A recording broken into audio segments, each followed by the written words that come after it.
I write for Psychology Today. I've written over 1,600 articles now, and some of the most viewed of them have been about how do you deal with being rejected and ignored. And so I thought that would be a particularly useful topic for this edition of How to Do Life. So certainly we all can relate to sending an email, having every reason to expect a response, and then getting no response. Or somebody says they're going to call and then they don't call. Walking down the street and people looking right through you as though you don't even exist. Myriad other examples of being ignored and or rejected. How many times do we think we've applied for a job and we're very, very qualified, and then we get just a form letter rejection or simply being ignored? So how do we deal? Especially if this is not a one or a two-time thing, but as for plenty, people who are plenty good, they are routinely ignored and or rejected. This can break down to two general categories. One is whether you're trying to get more acceptance, and the other is if you're trying to accept that, the world has just kind of said, nah, not you. And we'll start with if you're trying to get more accepted, and within that category of trying to get more accepted, we're going to start with what you need to do potentially internally, within your brain, within your attitude, and then what you may want to do externally.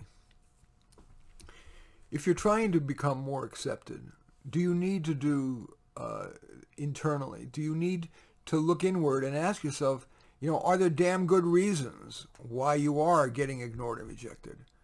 Most common ones are, unfortunately, I must be honest, physical unattractiveness. No, you can't turn yourself from a 1 into a 10. But do you want to, and I guess this is external, but, by first doing that introspection and saying, really, I am not attractive and I am not making the most of my looks. So do you want to get a better haircut? Do you want to dress better? And sometimes, do you want to lose a few pounds? You're not, if you're much, 20 or 30 pounds overweight, it's pretty hard to lose that and keep it off. But do you want to try to lose 5 pounds? And by making little tweaks in your diet that are sustainable over the long term. So the first step in looking inward might be, simply looks. A second might be your attitude. I've been working kind of hard I tend to be a know-it-all and intense. And while I basically have to accept both, because for me to not present what I think is smart or wise is deny my core essence. And I may be wrong often, but I can't just shut myself up. So, do I want to change a little bit to be a little less know-it-all-y? Or at least raise my advice as questions rather than, you should do this, or I think you should do this, but rather, what do you think about doing this? Are you too quiet? Do again, you're not going to turn from an introvert into some wild extrovert. But do you want to, within your acceptable range of natural behavior, do you want to be a little more outgoing, a little less outgoing? Do you want to listen more and talk less? Do you want to talk a bit more and listen less? If you want to talk a bit more, do you need to prepare, have some anecdotes ready to share? Whether it be about your personal life or about what's in the news. Do you need to be more opinionated or less opinionated? Those are some of the things that can get you to be better liked. In the work world, do you need to change? Either do you need to improve your skill set? Do you need to aspire lower? Do you need to aspire higher? Some people have risen to their level of incompetence. Do you need a better work ethic? Do you need to be kinder? Do you need to be a little tougher so people don't take you for granted? So if you are been rejected and ignored a lot, those are some, it's really useful to start by looking inward to see what, if anything, you want to change about yourself. What do you want to accept? Now, externally, as I said a couple minutes ago, one example of externally changing is changing how you dress. Another example of external things you could do to be more accepted. Do you need to put yourself in environments in which people who are more likely to like you and accept you will be there? So look back at your life. What individuals have liked you? What groups have you been accepted, even welcome to, where they answer your email right away and are glad to see you?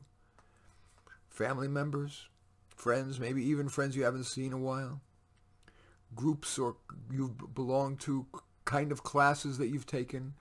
Maybe you feel at home in an art class or in a foreign language class, or people of a certain ethnicity or gender or sexual orientation. Where have you felt accepted? Political, we are in the most politically polarized times of my life for sure. Do you need to hang around people who are more allied with your political values? There have been studies that show that political affiliation is a stronger bond than almost anything else. It used to be religion. It used to be career. Now it's politics, political worldview. Other things you might do externally to change your life.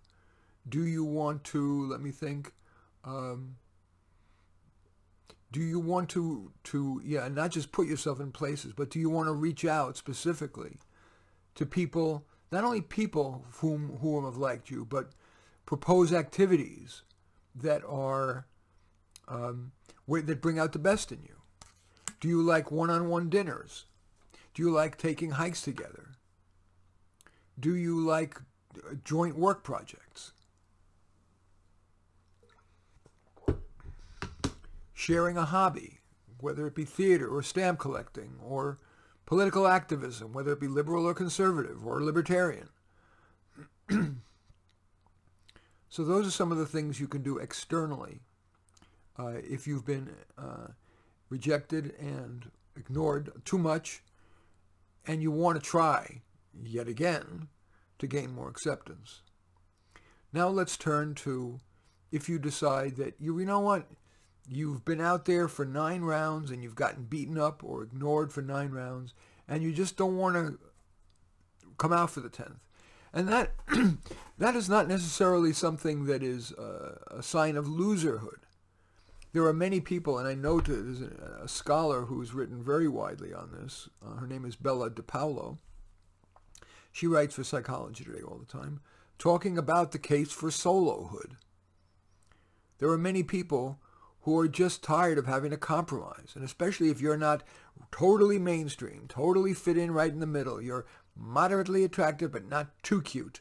If you are moderately intelligent but not a super genius, then you can fit in.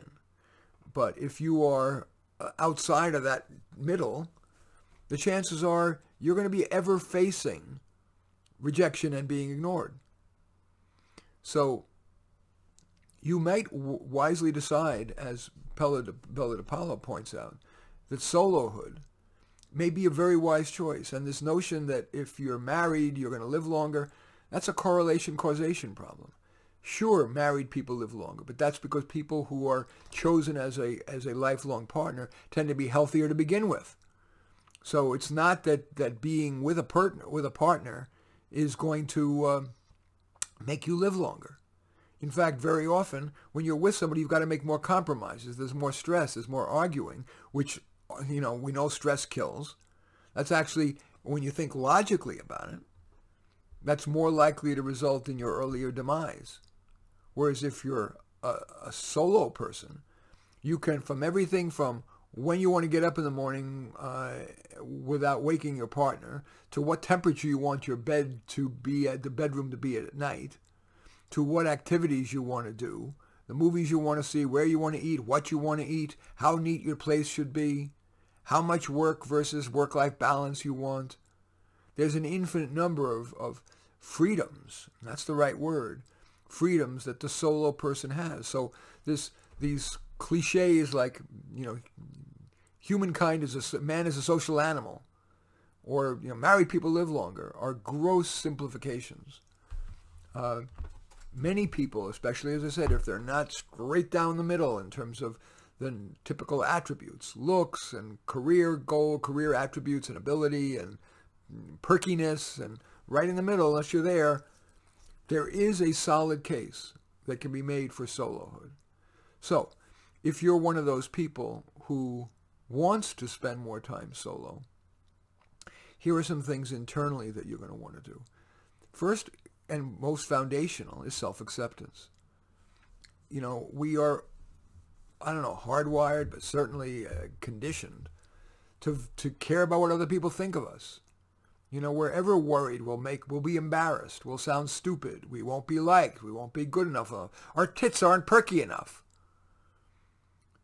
So ultimately, unless I'm not saying if you're an ex-murderer or cruel or narcissistic, you should accept yourself.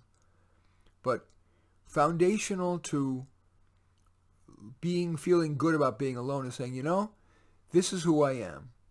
And given who the world is, I am better off spending, you don't have to be completely, I'm not saying you have to be in a hermit, you know, forever, but to spend large percentages of your time alone.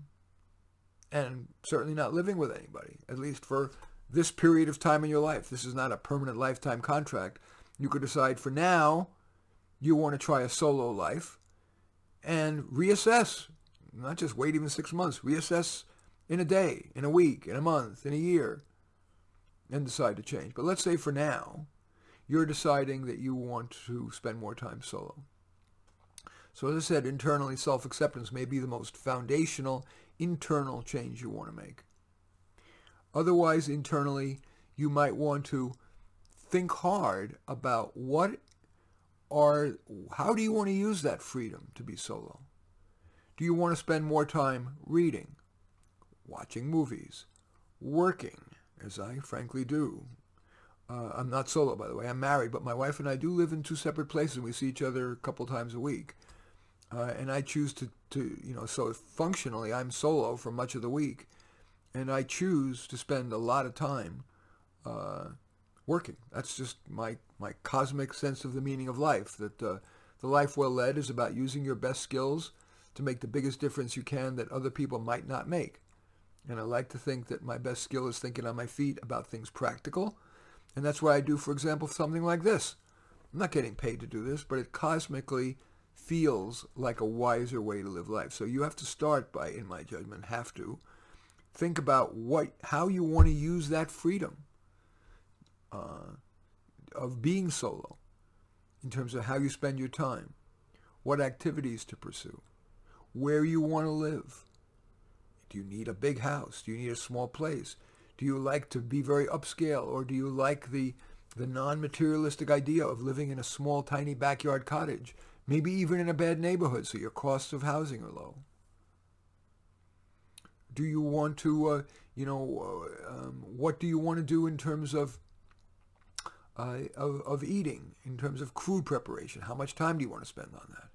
How much time do you want to spend on keeping things clean? How much time do you want to spend on decorating your place? How much time, even in your solohood, do you want to spend helping others? There's degrees of solohood. For example, I'm sitting here in my home office. While I'm talking to you, it's theoretically it's interactive, but it's really quite solo. Sometimes you want companionship, but it may not need to be human. Do you want to have a dog? As I do, and I love my doggy. Where is he? He's off camera. I can't find him, but he's here. He's almost always in my room, usually sleeping.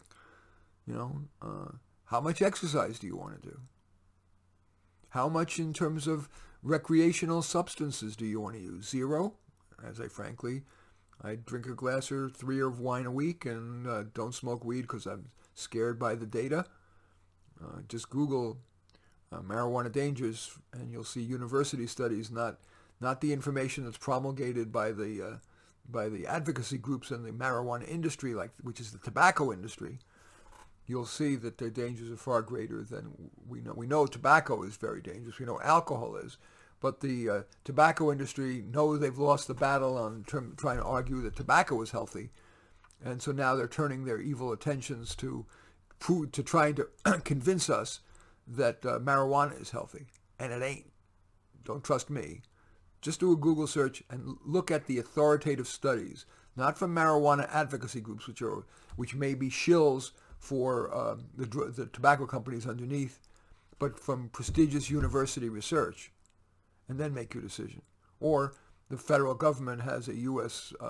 Department, I think, of Substance Abuse, or I think it's called SAMHSA, and they review the literature, not the promulgations of the advocates. So I want to talk some more about what you can do externally to make the most of Solohood. But I want to remind you that you are listening to How to Do Life. I am Marty Nemko.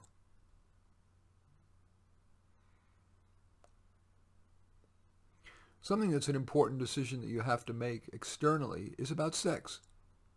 Some people are more than happy in there. So we're talking about Solohood here.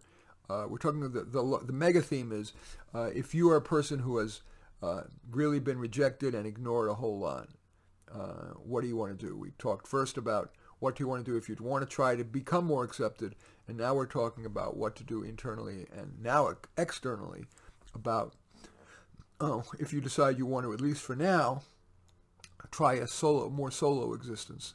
And sex, of course, is an important part. Some people indeed find that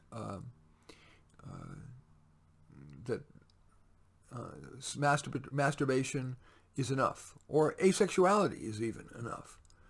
Other people don't want the entanglements of sex and a relationship, so they do use sex workers. Other people decide that they want to just have a purely sexual relationship, so they make very clear, for example, on a dating website like Tinder or whatever, that they're really only looking for a sexual relationship. Some go to swingers clubs that are just merely for that purpose. And others decide that they want some kind of a relationship, but not a live-in relationship, but that is heavily sexual. There's the full range of options. And one of the things you need to do if you're thinking about a predominantly solo existence is to think about your sex life. What's really going to serve you?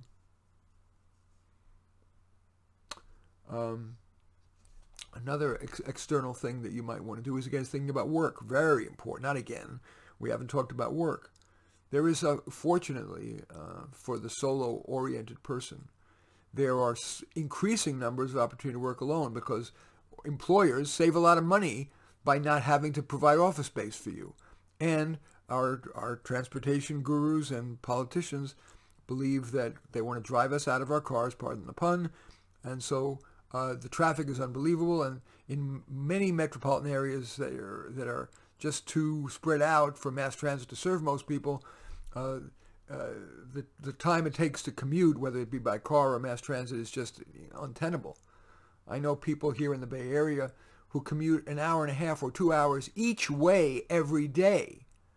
Well, if you can work solo and work at home, you get the benefits not only of avoiding the long commute, but the benefits of not being distracted or having to somehow try to fit in. You know, in so many workplaces, you really have to be a glad hand. Yes, you have to be competent to avoid getting laid off or fired, but it really helps if you know how to play office politics. Engender yourself onto power people, say the right things, restrain your ill feelings about somebody or their ideas, all that kind of crap, and I do call it crap, is essential. And so if you are a person who's aiming at more solohood, it's really important to see if you can get to work alone, even if you're an employee. And of course, if you're self-employed, then you retain all control. But lest I paint self-employment as the magic pill, it ain't easy, because you can't afford to outsource all of the ancillary activities to being self-employed. Accounting, IT, marketing. You have to be able to wear multiple hats, and you have to be a self-starter. Nobody is going to ding you for sleeping late, taking long breaks, etc. So you have to look inward and ask yourself, yeah, you'd like to be solo. Yeah, it sounds good to be in control of your environment and self-employed and run the business exactly as you want and change on a dime. But are you a self-starter? And importantly, and this requires some real introspection, Are you bright enough, especially in practical terms, to be able to solve expeditiously the myriad problems that do come up in self-employment? Problems of how to get more clients, for example, customers, how to price, how to deal with complaints, how to deal with finances, booking, billing, scheduling, where to work. If you're not going to work at home, how to find a good place inexpensively, how to negotiate a lease, how to deal with the myriad problems that computers have. There's always something. So you need to ask yourself, is that you? I've chosen that it really is worth it for me. Briefly, I am not an IT guy. So while I'm not an idiot and I use Google search as my first line of response to when I'm having a computer problem, see if I can solve it that way, I did take the time to find an excellent computer support guy. His name is Malcolm Lowe. And I'm even, you can email him. It's Malcolm at, oh darn it, I don't remember. I should look it up. Just Google Malcolm Lowe computer support. And it used to be Malcolm at yourtype2.com. Anyway, he's very good, and he's available even in the evenings. So that that is something I'm willing to pay for, and so I have that. And so but accounting, I've kept things extremely simple. I don't even use QuickBooks. I'm a career counselor and a personal coach, and so I don't do any billing. Keeps my life simple. And when people pay me, I simply have a one-word processing file, which has got my payments, people that paid me, and I simply write it down as the client pays it. Then at the end, I add it up. And in terms of receipts, I simply have a box where I put my paper receipts, and at the end, I try to keep most of my business expenses charged, and so I can get the annual statement of all my expenses from my credit card provider. And so I've managed to keep extremely simple self-employment. And I am a self-starter, and that's something you really do have to do, or the meter is always running. If you're not earning money, nobody's paying you. So work, of course, is a critical issue when you're talking about solohood. Let's see if there's anything else that I want to talk about. Work, relationships, money, health. Yeah, health.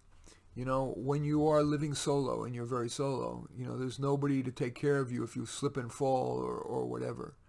So, especially if you're older, it can be really helpful to have, to wear a Med Alert bracelet or simply have phones in the rooms in which you hang out the most, so that you can quickly, call a friend or 911 or whatever. So health is a useful one. I think the last thing I want to talk about is, in terms of the solo life, is it's often criticized as being selfish. I don't believe that's a fair criticism. No one's saying you're going to sit in your room and watch Netflix and masturbate all day. But in fact, if you are solo, you're able to control your life so that you can actually make the contributions you believe are going to make the biggest difference without worrying what your boss thinks, what anybody thinks. So at the risk of sanctimony, I do think that if you're living solo, it doesn't mean it's a free pass to just be self-absorbed. So ask yourself, within your solohood, what could you do that can make a big difference within your solohood? As, for example, doing this, or when I'm creating these videos, or writing an article. Even if you like solohood, it's a minimal incursion on your solohood for you to, for example, do some phone work. So in other words, phone work meaning there are people who are patients with a disease or whatever. Or there's even something called 7 cups of tea, where anybody can volunteer to be basically a good listener to people calling in with a problem. Now, yes, those are one-on-one, but it's not large groups that are likely to get you overwhelmed or rejected.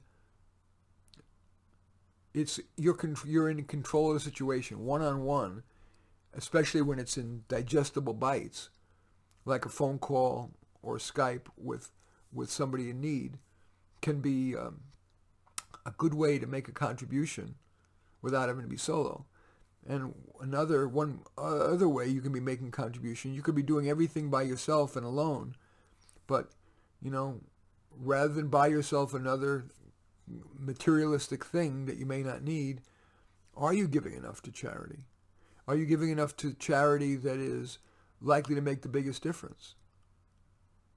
A brief aside, one of the things I believe in most as a charitable idea that I've been trotting out to various nonprofits is the idea of mentor-match, where a mentor and a protege are matched up to meet virtually via Skype or phone. And I want to fund that by funding the website that would create. It's like Match.com, but for mentors. Now that could have huge potential ripple effect, and it's hugely scalable. And even though I am quite introverted, and I'm not very social, I'm the last guy in the world who wants to go to a party. That's a way in which I can make a difference, not just be in my own little world. I mentioned briefly party, and I think I want to end by talking about that. Even if you choose Solohood, there are going to be times that you have to or feel you should go to some event, some wine and cheese thing in your profession, some professional conference, or a party that you're invited to, and for Thanksgiving or for Easter or whatever it is, and you feel you really should at least give it a shot in going out there. One of the best ways that a solo-oriented person can do okay in those environments is to treat it as not like a big party, but to search out one person who may look also like an introvert. Maybe it's somebody standing in the corner, somebody who's not establishing eye contact and looking down, and approaching that person. And even if you're not very outgoing, simply saying hi can open the door to a conversation. Or what I start with simply an environmental comment like, hi, this is my first time at this conference. How about you? So something about the environment, or the food is good. They know you. You say, boy, that buffet table is great. They know you're not really interested in the buffet table, but by making the small talk, you're signaling that you're wanting to talk a little bit. And so that way, instead of being overwhelmed by the massiveness of a party, you're finding an individual. And if the individual turns out to be somebody you're not comfortable with, there's an easy solution. When the person finishes a statement, put your hand out and say, it was nice talking with you, maybe I'll see you later. So that's how even an introvert can make the most of a party. In any event, I want to thank you very much for watching and listening. As I end every one of these How to Do Life shows on KSFP, I want to remind you that this is Marty Nemko inviting you to remember that we find comfort among those who agree with us, growth among those who don't.